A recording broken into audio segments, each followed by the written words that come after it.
बिस्मिल्लाहिर्रहमानिर्रहीम। अस्सलाम वालेकुम नाज़रीन। अब आज कुछ नोयत ऐसी है इस खबर की कि मुझे एक ही दिन में दूसरी वीडियो में आप लोगों के सामने हाज़िर होना पड़ रहा है। जब पहली वाली वीडियो अपलोड हो रही थी तो उस दौरान ये खबर आना शुरू हो गई कि पाकिस्तान तहरीक इंसाफ के सदर और साबिक deputy prime minister of Pakistan, साबिक वज़ीर आला 2 मरतबा पंजाब के रहे हैं, चौधरी परवेज़ इलाही साहब जो हैं, उनको बहरहाल काफ़ी दिनों की तलाश के बाद जो है वो गिरफ़्तार कर लिया गया है। अब चौधरी साहब आज भी फ़रार होने की कोशिश कर रहे थे। निगरान वज़ीर इत्तलाआत आमिर मीर साहब ने जो मुख्तलिफ़ मीडिया चैनल से बात की, उसमें उन्होंने ये कहा कि चूँकि परवेज़ इलाही साहब फ़रार होने के माहिर हैं और फ़रार होने के आदी हैं, तो इसी महारत और इसी आदत की बुनियाद पे आज भी वो फ़रार होने की कोशिश कर रहे थे, लेकिन बहरहाल उन्हें जो है वो जियो फेंसिंग जो थी, यानी उनके मोबाइल की जो लोकेशन इदारों की जानिब से ट्रेस की जा रही थी, उसके मुताबिक वो उसी ज़हूर इलाही रोड के आस-पास ही पाए जाते थे। लेकिन ज़ाहिर है चादर और चारदीवारी का तकद्दुस है और वहाँ पे लोगों के अपने प्राइवेट घर हैं, तो गालिब इम्कान ये था कि चौधरी साहब जो हैं वो अपने या चौधरी शुजात या वजाहत के घर के अलावा किसी पड़ोसी के घर में जो है वो छुपे हुए हैं।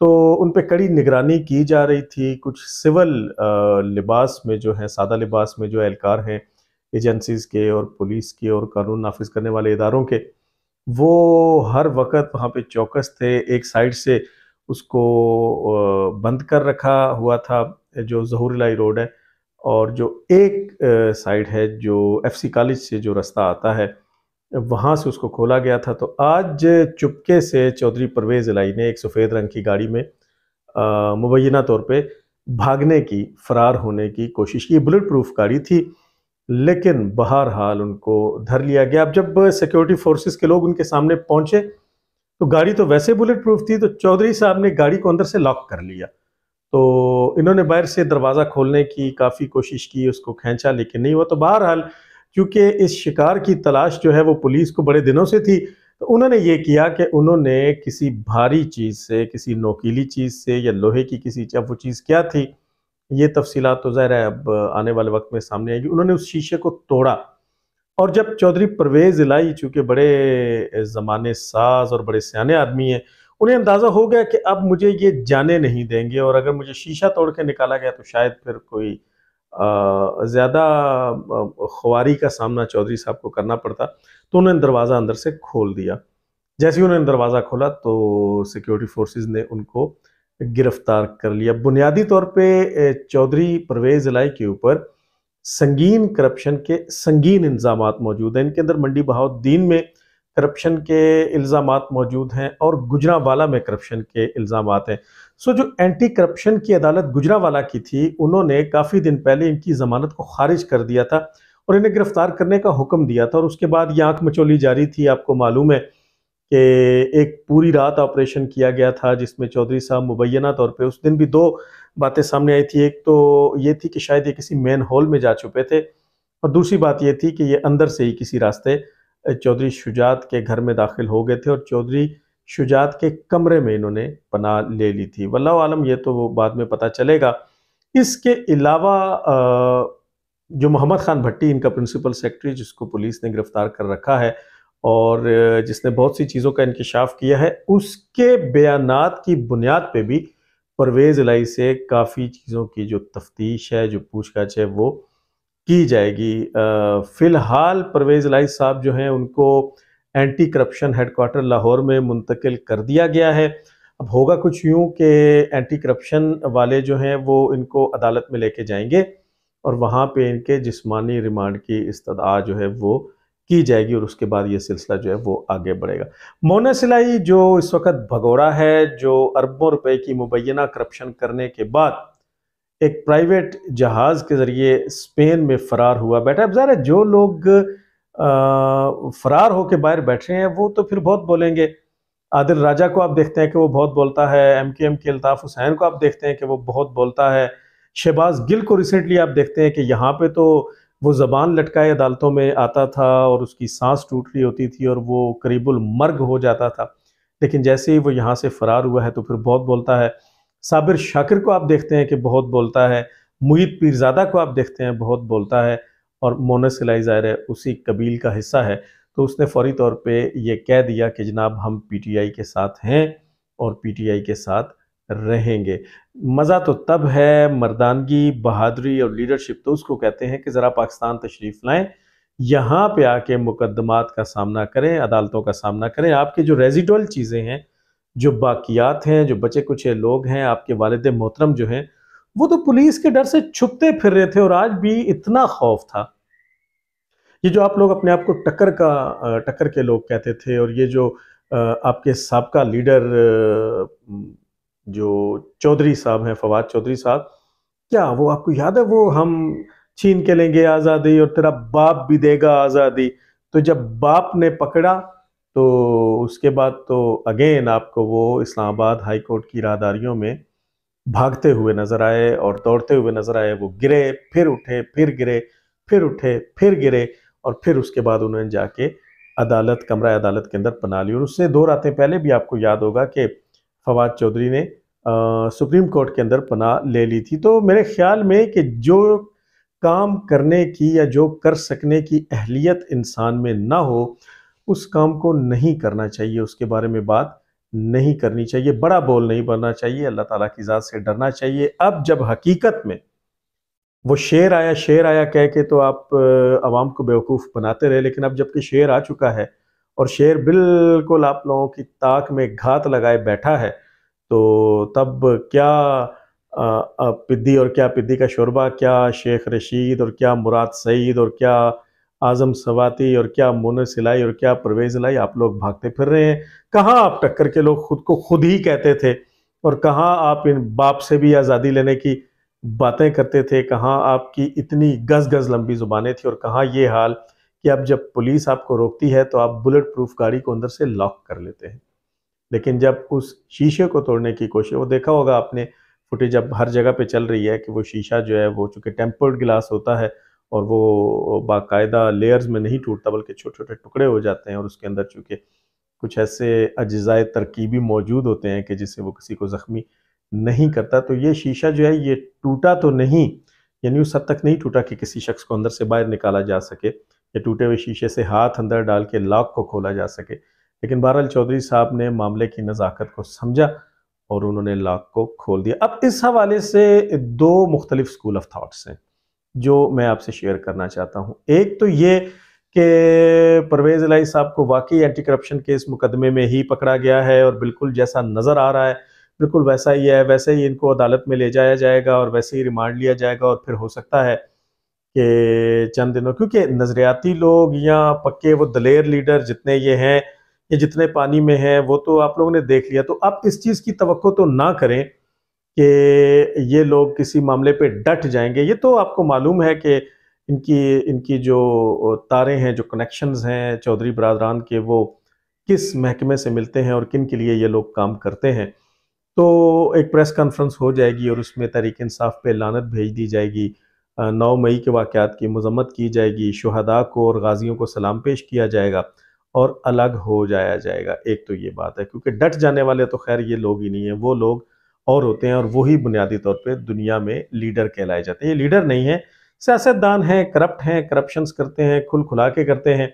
जब इनको कुर्सी मिलती है, जब इनको मौके मिलते हैं तो इनकी एम्पायर्स खड़ी हो जाती हैं, और उसके बाद ये हर आने वाली हुकूमत का हिस्सा भी होते हैं।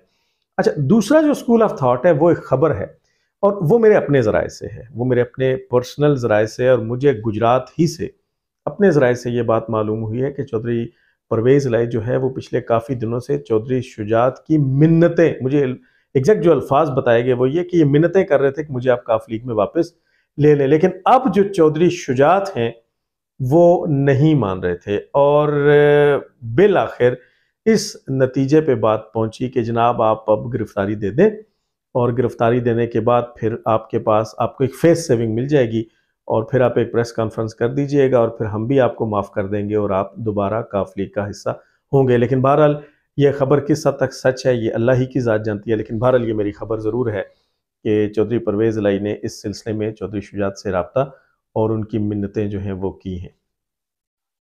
तो बहरहाल ये अब तक तहरीक इंसाफ की बतौर जमात होने वाली सबसे बड़ी गिरफ्तारी ओहदे के लिहाज से है, क्योंकि तहरीक इंसाफ के सदर को गिरफ्तार किया गया है। अब एक बड़ी ख़ास बात है कि जब तहरीक-ए-इंसाफ के चेयरमैन को गिरफ़्तार किया गया था तो उस वक़्त तो 9 मई हो चुका था। 9 मई हो गया था, पूरे मुल्क के अंदर ईंट से ईंट बजा दी गई थी। लेकिन चौधरी साहब के घर जब पिछली दफ़ा भी रेड किया गया, दरवाज़ा भी तोड़ा गया, तो कोई शख्स ना सिर्फ़ ये कि इनके हक़ में निकला भी नहीं, बल्कि कोई प्रेस कॉन्फ्रेंस, कोई बात, कोई सोशल मीडिया, कोई कुछ भी आपको नज़र नहीं आया, क्योंकि लोग भी इनकी असलियत को जानते हैं। और आज भी कुछ ऐसा ही हुआ, चौधरी साहब को गिरफ़्तार कर लिया और लोगों ने आज के खूबसूरत ठंडे मौसम में स्क्रीनों पे वो तमाशा देखा जब चौधरी साहब को ड्रैग करके घसीट के ले जाया जा रहा था। अच्छा, दूसरी अब ख़ास चीज़ ये है कि कल कौमी सलामती कमेटी, जिसके अंदर तमाम सर्विसेज चीफ्स मौजूद होते हैं और जिसकी सरबराही सदारत जो है वो वज़ीर आज़म करते हैं, वो कल उसका दोबारा से इजलास हो रहा है, जो कि वज़ीर आज़म शहबाज शरीफ ने तलब किया था। अब एक बात इसमें बड़ी क्लियर है कि आपको याद होगा कि इससे पहले जो इजलास हुआ था उसमें ज़ीरो टॉलरेंस की पॉलिसी का एलामिया दे दिया गया था कि चाहे कोई किसी जर्नैल की औलाद है, चाहे वो किसी जज की औलाद है, चाहे वो उनके किस फैमिली के लोग हैं, चाहे जानने वाले हैं, चाहे जैसी भी सिफारिश है, अब कुछ सुना नहीं जाएगा। और बिल्कुल ऐसे ही ज़ीरो टॉलरेंस होगा जैसे 9/11 11 सितंबर के हमलों के बाद अमेरिका का ज़ीरो टॉलरेंस की पॉलिसी थी। तो इस वजह से फिर गिरफ्तारियां भी धड़ाधड़ हुई। तो कल की जो ये कौमी सलामती कमेटी की मीटिंग होने जा रही है, ये उस पहली कौमी सलामती कमेटी की मीटिंग की कॉन्टिन्यूटी है। आप यूँ कहें कि ये उसका पार्ट 2 या एपिसोड नंबर 2 या किस्त नंबर 2 है, जिसमें मज़ीद गिरफ्तारियों के हवाले से फैसले किए जाएंगे और वो जो पॉलिसी है ज़ीरो टॉलरेंस की, उस पर बहरहाल बिल्कुल उसी तरह से कायम रहा जाएगा और मुल्क को बेहतरी की तरफ ले जाने का इरादा किया जाएगा। और इस सिलसिले में जितने भी कल्प्रिट्स हैं, जितने भी मुजरिम हैं जिन्होंने इस मुल्क के ऊपर हमला करने की नापाक जसारत की है, उन्हें, उनके हैंडलर्स को और नाम नहाद लीडर्स को गिरफ्तार करने के फैसले भी कल इंशाअल्लाह हो जाएंगे। इमरान खान साहब के हठ धर्मी की एक इंतहा ये कि हमने आपको पिछले व्लॉग में बताया था और हमने इसकी मजम्मत भी की थी कि पैमरा की जानिब से ये कह दिया गया है कि इमरान खान साहब को अब प्रोजेक्शन नहीं देनी और उनका नाम इस्तेमाल नहीं करना, बजाय इसके कि इमरान खान साहब अब इस उम्र में, इस पीराना साली में अब कोई अक्ल के नाखुन लें और अब कोई सियानी और अच्छी और लीडरशिप वाली बात करें। आज दोबारा उन्होंने ज़मान पार्क के सेन में कुछ लोगों को इकट्ठा करके कहा कि ठीक है, अब आप मेरा नाम इमरान खान के बजाय मुझे कासिम के अब्बा कह के पुकारा करें। तो अब आप इस बात से अंदाज़ा लगाएं कि एक आदमी जिसकी संजीदगी का ये आलम है, आप एक बहुत बड़ी पार्टी आपके नज़दीक, आप उसे पाकिस्तान की सबसे बड़ी पार्टी कहते हैं, आप ख़ुद को उम्मत मुस्लिमा का, पाकिस्तान तक तो आप ठहरते ही नहीं, आप ख़ुद को उम्मत मुस्लिमा का लीडर गर्दानते हैं और आपकी संजीदगी का ये आलम है कि आप ठट्ठे उड़ा रहे हैं और आपको मालूम ही नहीं कि आपकी पूरी पार्टी जो है वो तितर बितर हो गई है। आपके दाएं बाएं खड़े हुए जो लोग हैं वो जेलों में हैं और आपने उनको पूछा तक नहीं। बुशरा बीबी के जंतरों मंत्रों के अलावा आपको दूसरी कोई चीज़ जो है वो नज़र नहीं आती। आपके कारकुन जिन्होंने आपकी खातिर अपना मुस्तकबिल बर्बाद कर लिया है, वो लोग के जिनके कोर्ट मार्शल होने जा रहे हैं, वो सनम जावेद जैसी औरतें कि जिनके वालिदैन, जिनके बूढ़े वालिद, अब आप ज़रा देखें कि वो किस तरह के बयान दे रहे हैं, वो आपके हवाले से कैसे अल्फाज इस्तेमाल कर रहे हैं, वो आपको क्या कह रहे हैं, वो आपको एक घटिया, एक थर्ड क्लास, एक बेवकूफ़ और एक बुरा इंसान कह रहे हैं। लेकिन आपने एट द एंड ये किया है कि आपके वो वर्कर्स जिन्होंने आपकी शय पे पाकिस्तान में तोड़ फोड़ जलाओ घेराव किया था, आपने उनकी ओनरशिप से इनकार कर दिया। वह आप कहते हैं ये तो हमारे लोग ही नहीं हैं, जबकि वो आप ही के लोग हैं। और इसके अलावा आपके लीडर्स, जिसमें कई लोग ऐसे हैं कि जिनके ख़ानदान के लोग मुख्तलिफ बीमारियों का शिकार हैं। मुसर्रत जमशेद चीमा ने कहा कि उनका 11 साल का बच्चा जो है वो कैंसर सर्वाइवर है।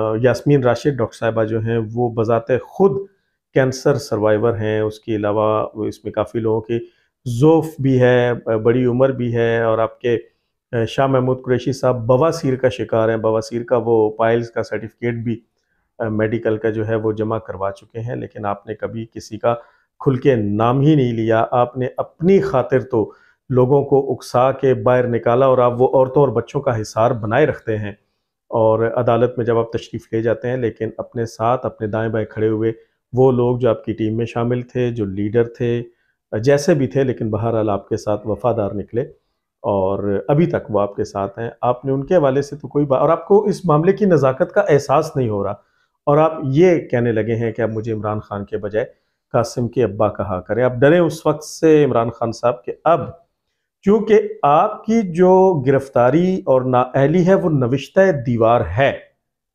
अब इसमें कोई दो राय नहीं है। अब सिर्फ और सिर्फ जिस चीज़ का जो चीज़ आप में और आपकी गिरफ्तारी और नाअहली में हायल है उसको कहते हैं वक्त, उसको कहते हैं टाइम।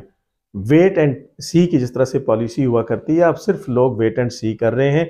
किसी भी वक्त किसी भी लम्हे आप बिल्कुल इसी तरीके से गिरफ्तार हो जाएंगे जैसे आज परवेज इलाही साहब को गिरफ्तार कर लिया गया है। उस वक्त से डरें और अपने आप में अब थोड़ी सी जो मेच्योरिटी है वो पैदा करने की कोशिश करें, क्योंकि इमरान खान साहब आपको और आपकी जमात को नुकसान किसी ने नहीं दिया, वो सिर्फ और सिर्फ आपकी ज़ुबान ने दिया है। आपको शायद कभी ये ख्याल आए कि अगर आप अपनी आमला बीवी के तावीज़ गंडों से हट जाते और आपको इतना ख्याल होता जो बातें आप गाड़ी में करते थे अदालत में जाने से पहले, और वो जो दोनों साइड पे दो झंडे लगा के आप कौम से खिताब फरमा के लोगों को उकसाते थे, अगर आपकी ज़बान काबू में रहती और आप एक मैच्योर लीडर की तरह बिहेव करते तो ना 9 मई का वाक़या होता और ना आपकी पार्टी तितर बितर होती। वो जो आप और आपकी पार्टी और आपके चाहने वाले 2/3 मेजॉरिटी का ख्वाब देख रहे थे, शायद अब आपको सारी ज़िंदगी के लिए सियासत से दूर कर दिया जाएगा। इंशाल्लाह अगले व्लॉग में आपसे दोबारा मुलाकात होगी।